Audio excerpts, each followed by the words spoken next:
Hello everyone, welcome back to my channel. I am Pooja और आज हम एक बहुत ही इंटरेस्टिंग टॉपिक पर डिस्कशन करने वाले हैं जिस पे काफ़ी डिबेट आपको न्यूज़ चैनल्स में देखने को मिल रही है।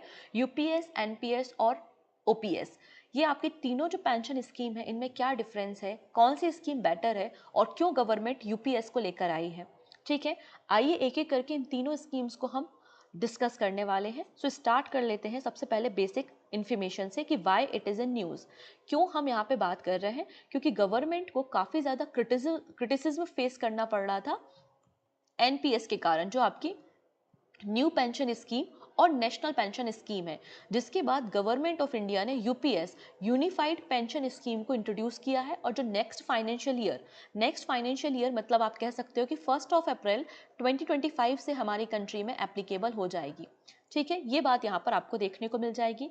After facing much criticism for removing the old pension scheme, the NDA government has introduce the unified pension scheme, जो कि ओल्ड पेंशन स्कीम और आपकी जो न्यू पेंशन स्कीम के जो भी एडवांटेजेस हैं, जो भी खास बातें हैं, अच्छी बातें हैं, उनको मर्ज करके यूपीएस स्कीम को बनाया गया है। और ये स्कीम इफेक्ट में आएगी नेक्स्ट फिस्कल ईयर से, मतलब 1 अप्रैल से इफेक्ट में आएगी। ये तो हो गई आपको बेसिक इन्फॉर्मेशन। सबसे पहले हम यहाँ पर बात करेंगे डिफरेंस के बारे में कि क्या डिफरेंसेस हैं between the UPS, NPS and OPS scheme. ठीक है, सबसे पहले बात करते हैं जो सबसे पुरानी है, ओल्ड पेंशन स्कीम ओपीएस। ठीक है, ओपीएस स्कीम आपने सुनी होगी, आज भी कई सारे स्टेट है जो ओपीएस स्कीम को फॉलो करते हैं, जैसे कि पंजाब हो गया। तो ओपीएस स्कीम में क्या होता था, कोई भी इंडिविजुअल है जो अपनी सर्विसेज प्रोवाइड करता है और उसका रिटायरमेंट होता है। सो रिटायरमेंट के बाद जो आपकी लास्ट मंथ की सैलरी है, लास्ट मंथ की सैलरी का 50% एज अ पेंशन आपको प्रोवाइड किया जाता है। फॉर एग्जाम्पल, कोई एक इंडिविजुअल है जिसकी लास्ट मंथ की जो सैलरी है वो 1 लाख रुपीज़ है। लास्ट मंथ की सैलरी क्या है, 1 लाख रुपीज़ है। तो इसको रिटायरमेंट के बाद 50,000 रुपीज़ मंथली पेंशन प्रोवाइड की जाएगी, जो आपकी फिक्स्ड पेंशन और अश्योर्ड पेंशन है। मतलब आपको टेंशन लेने की जरूरत नहीं है, आप रिटायर हुए हो और आपको मंथली पेंशन दी जाएगी। आपकी जो लास्ट मंथ की सैलरी का 50% है, प्लस डीए भी तो दिया जाएगा, आपका जो डियरेंस अलाउंस है वो भी आपको दिया जाएगा। तो 50,000 प्लस डीए आपको यहाँ पर मिल जाएगा। ये आपकी ओल्ड पेंशन स्कीम है। ठीक है, ये तो बेनिफिट्स हमने देख लिए। अब यहाँ पे प्रॉब्लम क्या है? प्रॉब्लम यहाँ पर है, फॉर एग्जाम्पल कोई एक इंडिविजुअल है राम, और राम ने अपनी सर्विसेज इस पर्टिकुलर 30 ईयर्स के ड्यूरेशन में कंप्लीट की हैं। आपने अपनी सर्विसेज यहाँ पर दी, लेकिन आपने अपनी सर्विसेज तो यहाँ पर दी, आपने पेंशन की व्यवस्था नहीं करी। अब आपको जो पेंशन मिलेगी वो नेक्स्ट जनरेशन देगी ना। आपकी सर्विसेज तो 30 ईयर्स की खत्म हो गई, आपको अब जो 20 साल 30 साल जो भी पेंशन मिलेगी वो नेक्स्ट नेक्स्ट जनरेशन पे बर्डन है। तो नेक्स्ट जनरेशन को पुराने जनरेशन की पेंशन पे करनी पड़ रही है एक तरीके से। ठीक है, और ये पेंशन कहाँ से आती है? तो ये पेंशन आती है आपकी गवर्नमेंट के खजाने से, गवर्नमेंट के संचित निधि से, जिसको हम कंसोलिडेटेड फंड ऑफ इंडिया कहते हैं। इसके कारण सरकार का जो खजाना है, जो भारत सरकार की संचित निधि है, उस पर आपको देखने को मिलता है एक्स्ट्रा बर्डन। एक्स्ट्रा बर्डन होने के कारण हमें फिजिकल डेफिसिट देखने को मिलता है। एंड गवर्नमेंट तो चाहती है कि हमारा फिजिकल डेफिसिट क्या हो, रिड्यूस हो, कम हो जाए, गवर्नमेंट पे प्रेशर कम हो। ठीक है, इसलिए यहाँ पे ओल्ड पेंशन स्कीम को खत्म किया गया था, क्योंकि कई सारे इकोनॉमिस्ट का मानना है कि कोई भी स्टेट या कोई भी सेंट्रल गवर्नमेंट अगर ओपीएस को लाती है तो ये अपने आप में सुसाइड है। सुसाइड इसलिए है क्योंकि ये बर्डन बहुत बड़ा है। अगर आप देखो कितने सारे एम्प्लॉयज हैं, हर सारे एम्प्लॉयज को आपको उनकी लास्ट मंथ की जो सैलरी का है वो 50% आपको पेंशन देनी है। तो ये एक्स्ट्रा बर्डन है कि नहीं है खजाने पे? बिल्कुल है। लेकिन फायदा ये है कि अशोर्ड पेंशन देता है। तो ये ओपीएस के ड्रॉबैक और ओपीएस के एडवांटेज हमने देखे। इसलिए गवर्नमेंट ने 2004 में एक नई स्कीम इंट्रोड्यूस की थी जिसका नाम है एनपीएस, न्यू पेंशन सिस्टम, जिसको हम नेशनल पेंशन सिस्टम भी कहते हैं। इसमें किस तरीके से काम किया जाता था? तो इसमें काम करने का तरीका सिंपल सा था।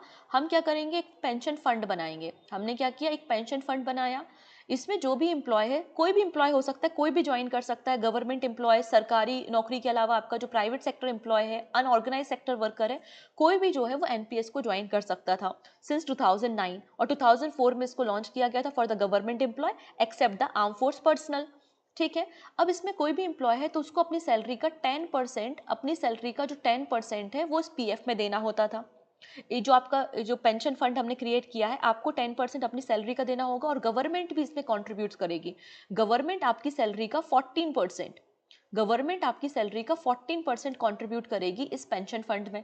इस तरीके से ये आपका पेंशन फंड रेडी हो रहा है और आपके पेंशन फंड में जो भी पैसा है उसको इन्वेस्ट किया जाएगा इन द इन्वेस्टमेंट मार्केट, मतलब सिक्योरिटी मार्केट में आपके पैसे को क्या कर दिया, इन्वेस्ट कर दिया।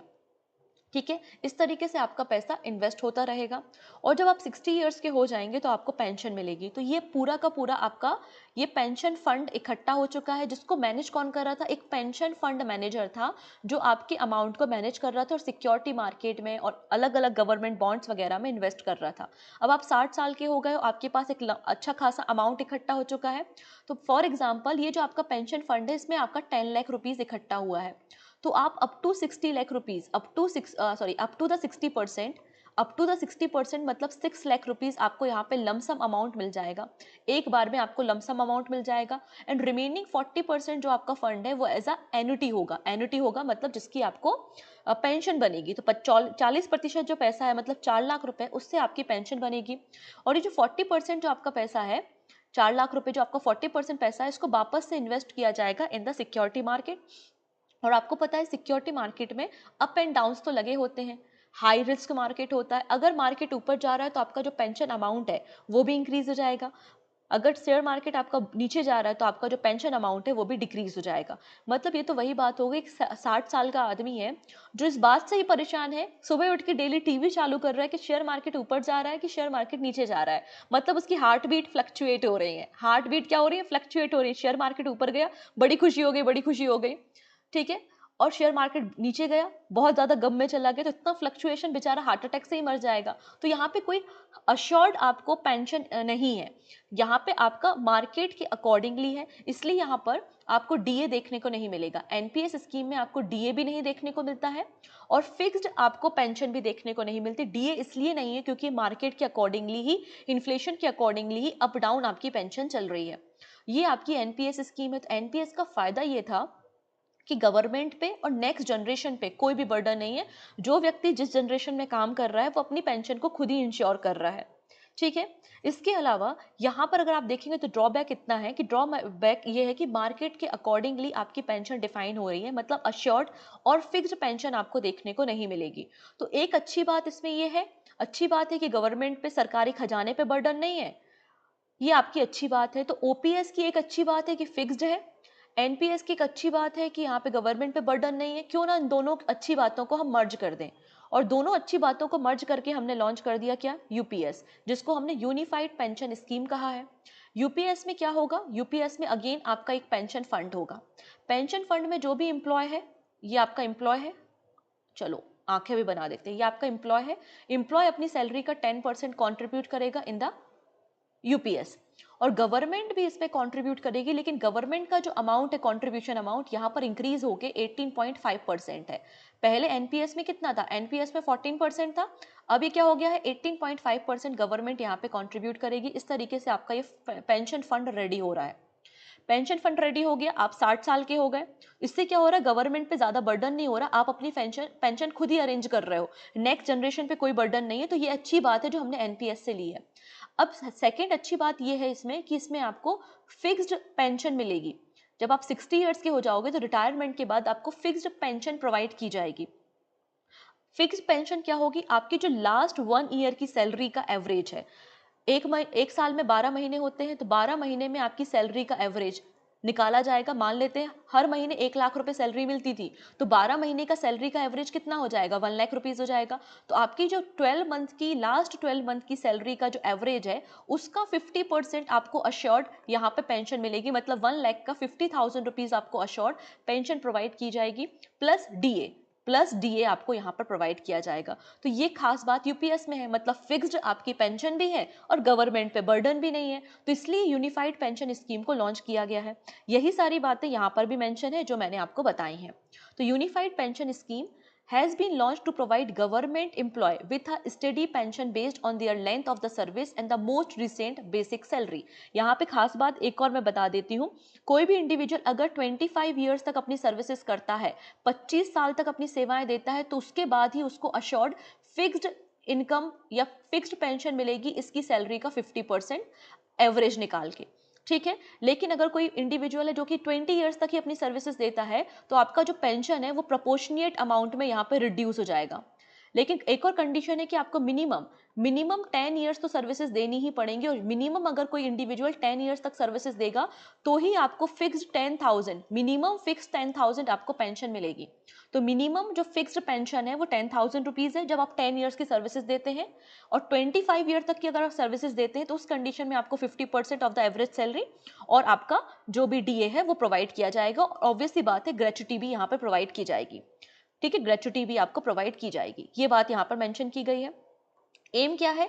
It aim to provide a balance approach to pension management for the government employ, combining the stability of the OPS with the physical responsibility of the NPS. तो एनपीएस और ओपीएस का मर्जर आपको UPS देखने को मिल रहा है। इतनी चीजें क्लियर हो गई हैं। वही बात मैंने लिखी है, अश्योर्ड पेंशन है, 25 year of the services are eligible for the pension amount to the 50% of the average basic salary. Shorter service के लिए आप देख सकते हैं कि 10 ईयर्स की अगर आपने सर्विसेज दी है तो आपको अश्योर्ड 10,000 पर मंथ आपको सैलरी प्रोवाइड की जाएगी, जैसा कि मैंने आपको मेंशन किया। ठीक है, अब इसमें एक और बेनिफिट है। बेनिफिट क्या है? Family pension. अगर जो पेंशनर है उसकी डेथ हो जाती है तो उसकी डेथ होने पर 60% ऑफ द पेंशन अमाउंट उसकी फैमिली को दिया जाएगा। जैसे कि अगर बात करते हैं 1 लाख रुपीज उसकी सैलरी थी, इसका 50% मतलब 50,000 रुपीज पेंशन मिल रही थी। इस 50,000 का 30%, 50,000 का 60% कितना होता है? 30,000 rupees. 30,000 rupees family pension provide की जाएगी। डीए को यहाँ पे इंक्लूड किया गया है, मतलब इन्फ्लेशन इंडाइसेशन यहाँ पे है। लमसम पेमेंट, लमसम अमाउंट के बारे में बात की गई है कि आपकी जो बेसिक सैलरी है, बेसिक सैलरी प्लस 10%, इसका 1/10 ये आपको लमसम अमाउंट प्रोवाइड किया जाएगा 6 month of the completed service. Every 6 month of the completed service आपको ये लमसम अमाउंट मिलेगा, बेसिक सैलरी प्लस डीए का 1/10। ये बात यहाँ पर मेंशन की गई है। क्लियर हो गया? तो एनपीएस हमने देख लिया कि एक वॉलंटरी गवर्नमेंट सर्विस थी। ये वॉलंटरी गवर्नमेंट की स्कीम इसको लॉन्च किया गया था, जिसका पर्पस था कि गवर्नमेंट का बर्डन रिड्यूस करना। ये ओपन थी सभी सिटीजन के लिए, और इसको जो रेगुलेट कर रहा था वो था pension fund regulatory and development authority. इसको 2004 में लॉन्च किया गया था।